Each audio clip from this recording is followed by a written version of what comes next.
magtuturo kayo. Palaging kasama ako hanggang sa wakas ng mundo. Alleluia, Alleluia, Alleluia, Alleluia.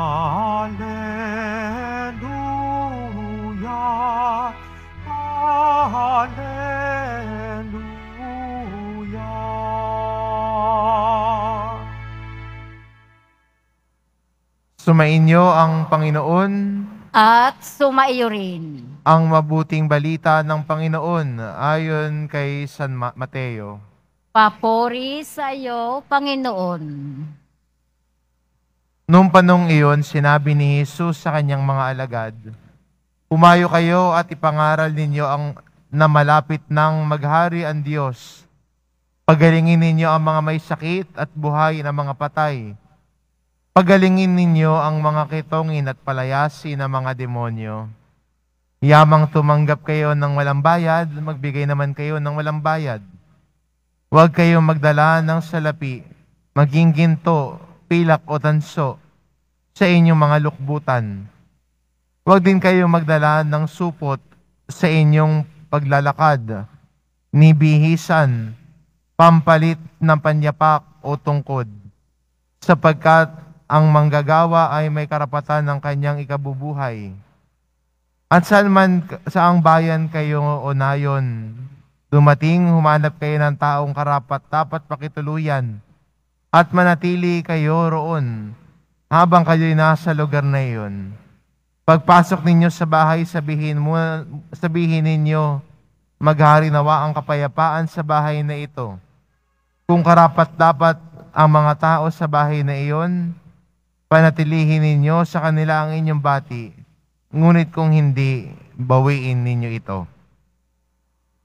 Ang mabuting balita ng Panginoon. Pinupuri ka namin, Panginoong Hesukristo. Magsiupo muna ang lahat.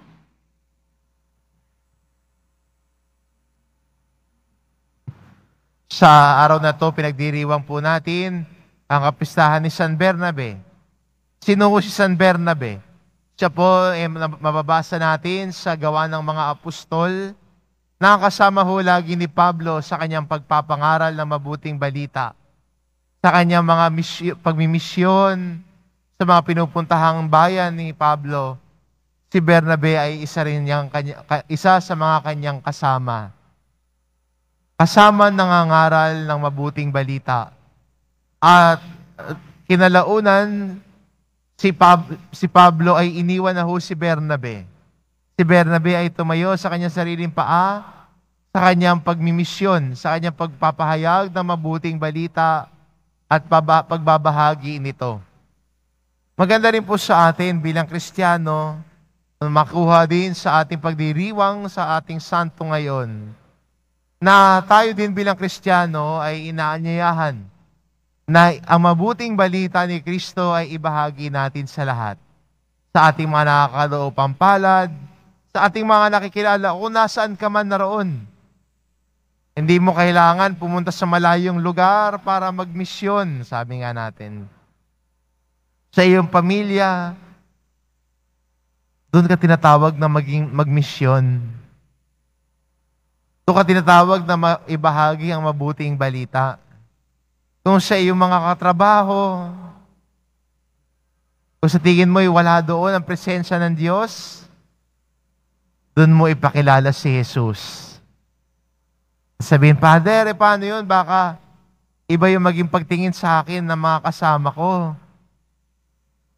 Sino ba nagsabing tatanggapin ng lahat ang mabuting balita? Kahit si Jesus mismo nagsabi, hindi lahat na makikinig sa iyo ay tatanggap sa iyong salita. Kahit naman din si Jesus, ganoon din ang karanasan. Marami ring hindi tumanggap sa kanyang aral at utos.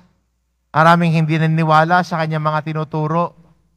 Marami pa rin nanatiling matigas ang kanilang puso at hindi tinanggap ang mga turo ni Jesus.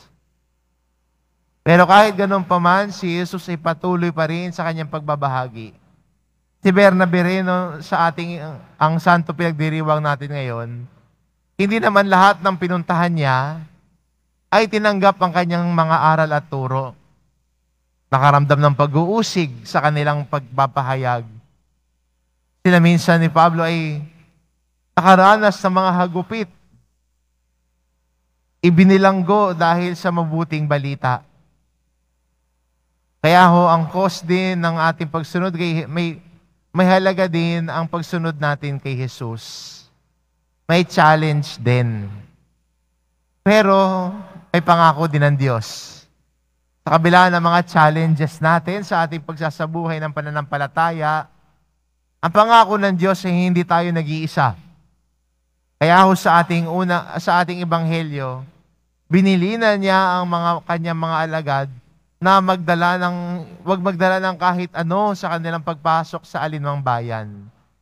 Bakit ito ginawa ni Jesus yun para sa kanila? Para maramdaman nila kung paano sila papatnubayan ng Diyos. Nang Diyos ang magbibigay sa kanila. Ang Diyos ang magiging gabay nila. Ang Diyos ang mag-aalaga sa kanila.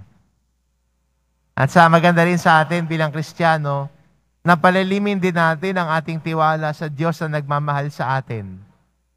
Na siya ang kakalinga sa atin. Siya magpo-provide ng pangangailangan natin. Kaya huwag tayo masyadong mag-worry. Ang sabi nga ng Ebanghelyo, huwag ka masyadong mag-alala. Kung ang mga ibon nga ay pinapakain ng Diyos, ikaw pa kaya? Kaya maganda rin sa atin bilang mga Kristiyano, sa ating paglago, sa ating pananampalataya, ay ang ating patuloy na pagtitiwala sa Diyos na nagmamahal sa atin.